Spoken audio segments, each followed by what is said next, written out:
Hello fellow feminists, it is day 3 of Crash Course Week and today we are going to talk about gender. You know, I never really got why parents refuse to paint their children's room pink just because of their gender. In my opinion, the goth pastel aesthetic should start pretty young. Definitions! Okay, so before I throw out some gender identity definitions to you, we need to go over a few labels that I see people often mistakenly intertwine. Gender identity is how you personally identify in relation to, well, your gender. It has nothing to do with any of the terms I'm about to throw at you next. Gender identity is something very personal. It's much bigger than the binary. Gender expression is how you present yourself in relation to gendered concepts, like masculinity, femininity, your clothes, etc. Physiological sex is how your body is made up in regards to gendered anatomy. So, sex organs, facial hair, breasts, etc. So your gender identity does not automatically determine your gender expression. And likewise, your physiological sex does not determine your gender identity. Okay, so now that we know what it is, let's break down gender identity. Gender identity is not strictly limited to men and women. The idea that there are only two genders,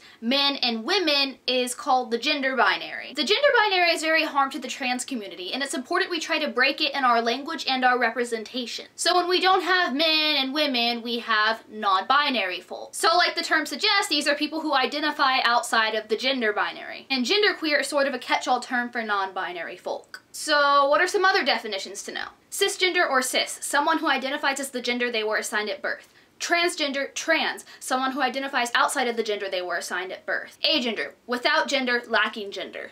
Bigender, identifying as two genders. Trigender, identifying as three genders. Gender fluid, experiencing a fluctuation in gender. Demigirl, identifying partially as a girl but not fully. Demi-boy, identifying partially as a boy but not fully. Intersex, someone whose physiological sex does not seem to fit the typical definitions of gendered anatomy. About the trans community. So I can't make a crash course in gender and not talk about the trans community. Okay, so if you watched my How to Be an Ally video, keep some of those tips into consideration while I explain some do's and don'ts. Don't ask a trans person for their birth name.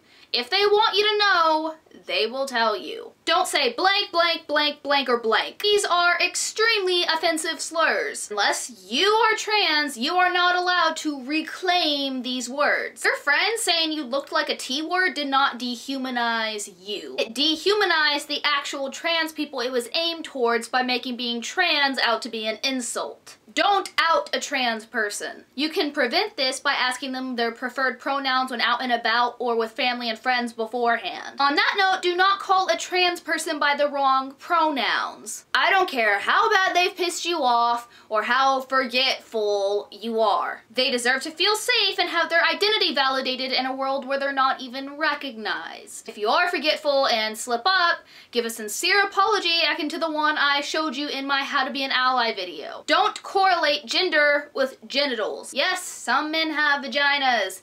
Yes, some women have penises. Assigning gender to genitals erases the entire non-binary and intersex population. Telling someone who they are because of what's between or not between their legs is a very narrow-minded way of thinking. I know you want to make your uteruses before deuteruses jokes. I know you want to stitch uterus patches onto your denim feminist vest. I'm telling you, don't. Trans-exclusive feminism is not feminism. Trans women have been with us through the queer, civil rights, and yes, feminist movement. Do not spit in their faces by suggesting that the only way to be a woman is to have ovaries. Being a woman is an identity. Also, isn't saying that a person is only a woman if they have a vagina capable of pushing a baby out kind of objectifying? Yeah, I thought so. Don't ask them if they've had surgery. Fun fact!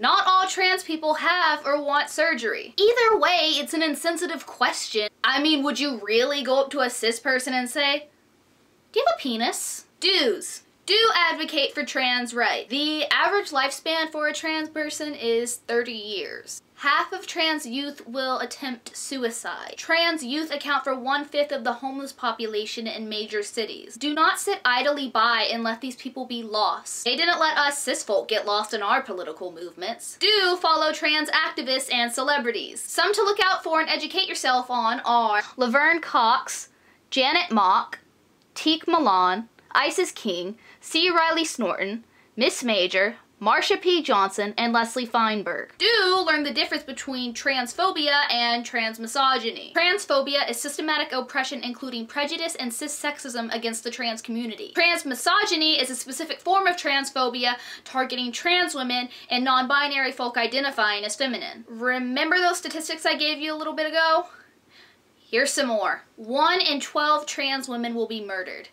Make that 1 in 8 if they're a trans woman of color. 20% of trans women will be incarcerated.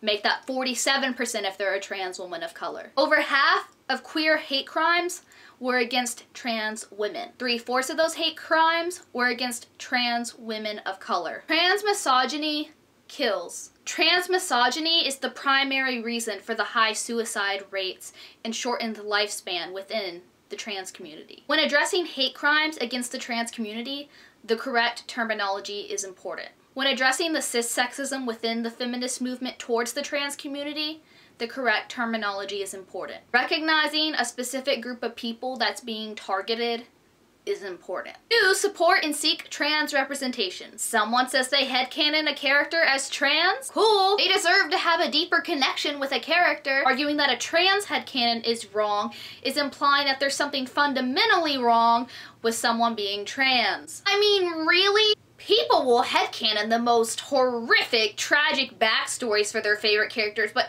the second someone headcanons a character as trans, that's too far. Alternatively, someone complains about a cis person playing a trans character. Well, that's a valid complaint. Majority of directors don't even audition trans people for trans roles. What I want you to take away from this episode is that gender is an identity that is very personal and unique. It doesn't need to be confined to just 2 variations or specific colors. Policing people's identities and how they choose to express their identities is an act of cruelty. Showing support for a community that has stood by us in our own quest to seek individuality outside of gender identity is of the utmost importance. And also, it's the least we can do. I'm the Feminist, and I'll see you tomorrow for our next crash course.